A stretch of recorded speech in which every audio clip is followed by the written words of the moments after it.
Mr. President,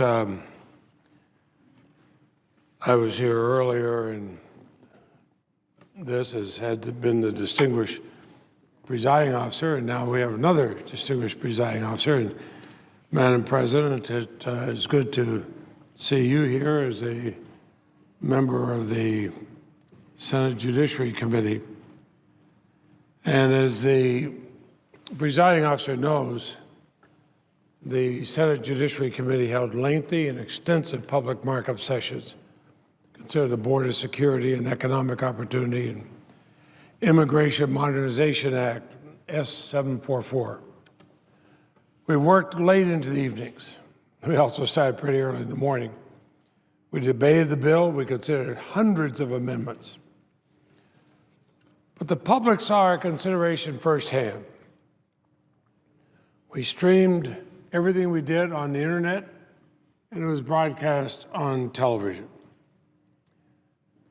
Took all the proposed amendments, Republican and Democratic alike.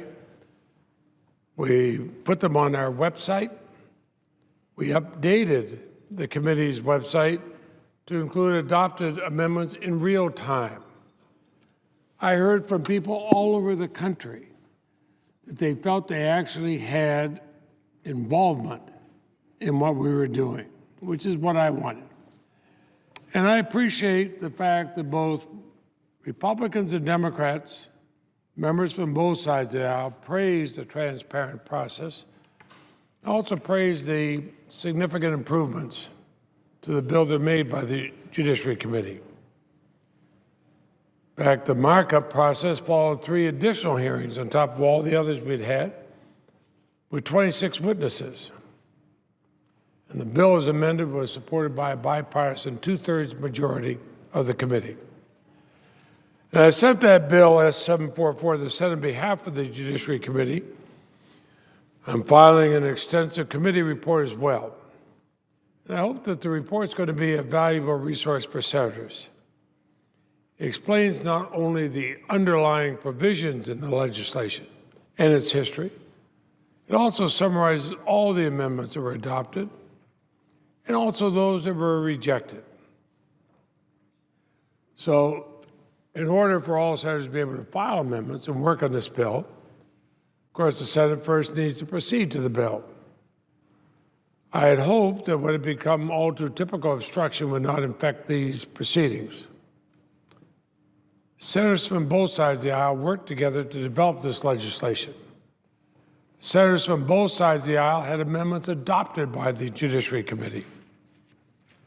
Almost none of the more than 135 amendments adopted by the Judiciary Committee were adopted in party line votes, unlike this week's vote in the House, in which nearly every member of the Republican conference stood together to prevent dreamers from being able to stay in our country.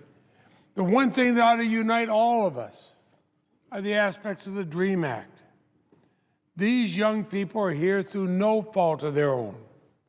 They've enriched our nation. They've enriched this debate. I'm proud that we in the Senate are considering inclusive legislation that supports them. And I hope a fair process in the Senate finally prompts action in the other chamber.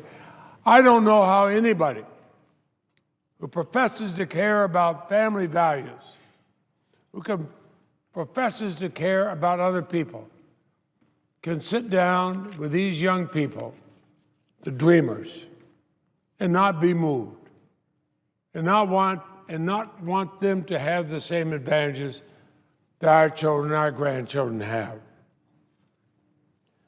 The dysfunction in our current immigration system affects all of us.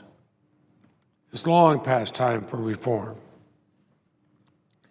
As members of the Senate Judiciary Committee from both parties said at the conclusion of our proceedings, this is a matter of great significance to the American people. And the Senate should debate it, but the Senate's being delayed from doing so by a small minority of opponents. This is not a time to have a tiny handful stop a debate. Madam President, we senators, there's only 100 of us, 99 now with the loss of our dear friend Frank Lautenberg. But you take a Senate of 100 people, we represent over 300 million Americans. They're counting on us not to use stalling tactics, but to stand up. Vote for or vote against, but stand up.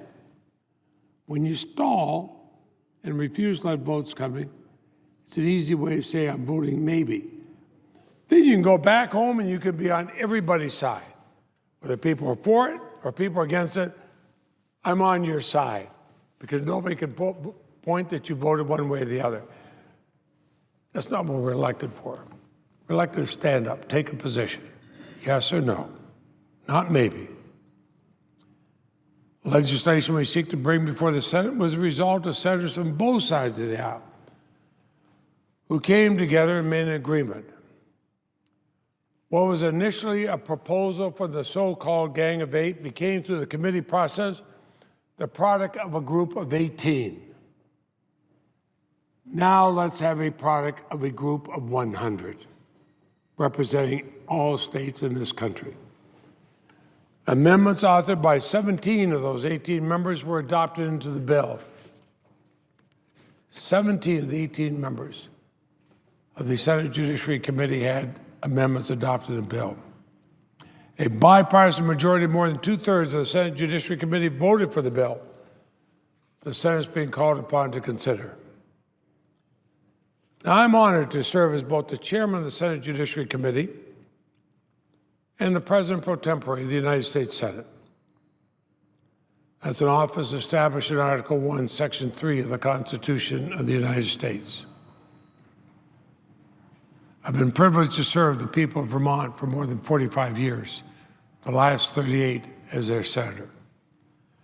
But one thing I've learned many years ago was taught to me by distinguished majority leader at that time when I came here, Senator Mike Mansfield. It's how important it is for senators to keep their commitments, keep their word, to stay true to their agreements. If senators have come together to help develop this bill, do those things, I have no doubt we'll be able to end this filibuster and stop voting maybe, but actually vote up or down and pass this fair but tough legislation on comprehensive immigration reform. I hope that our history, our values, our decency can inspire us finally to take action without the prolonged partisanship that often paralyzes this chamber. We need an immigration system that lives up to American values. This is a time we're called upon to come together. Few topics are more fundamental to who we are as a nation than immigration. The Statue of Liberty has long proclaimed America's welcome. Give us your tired, your poor, your huddled masses yearning to breathe free. Send these, the homeless, tempest-tossed, to me. That's what America stood for.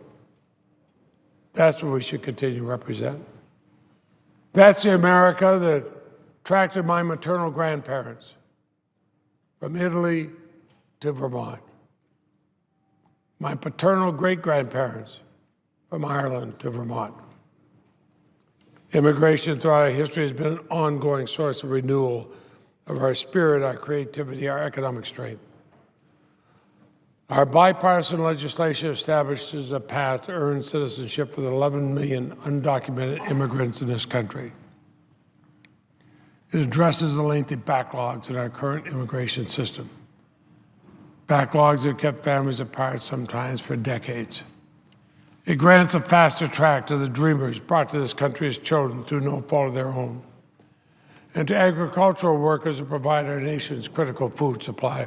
It makes important changes to the visas used by dairy farmers and the tourists and by immigrant investors who are creating jobs in our communities. It addresses the needs of law enforcement, requiring the help of immigrants who witness crime, who are victims of domestic violence and human trafficking. It improves the treatment of refugees and asylum seekers so that the United States will remain the beacon of hope in the world. It's going to make us all safer. This is a measure the Senate should come together to consider and pass. We should do what is right, what's fair, what's just.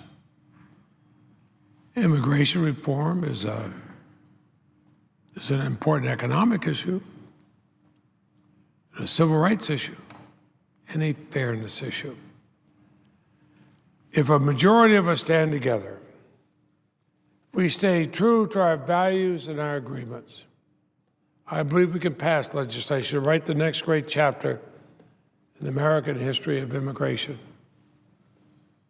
Those of us serving in the Senate who are immigrants understand that. Those of us who are children or grandchildren of immigrants understand it.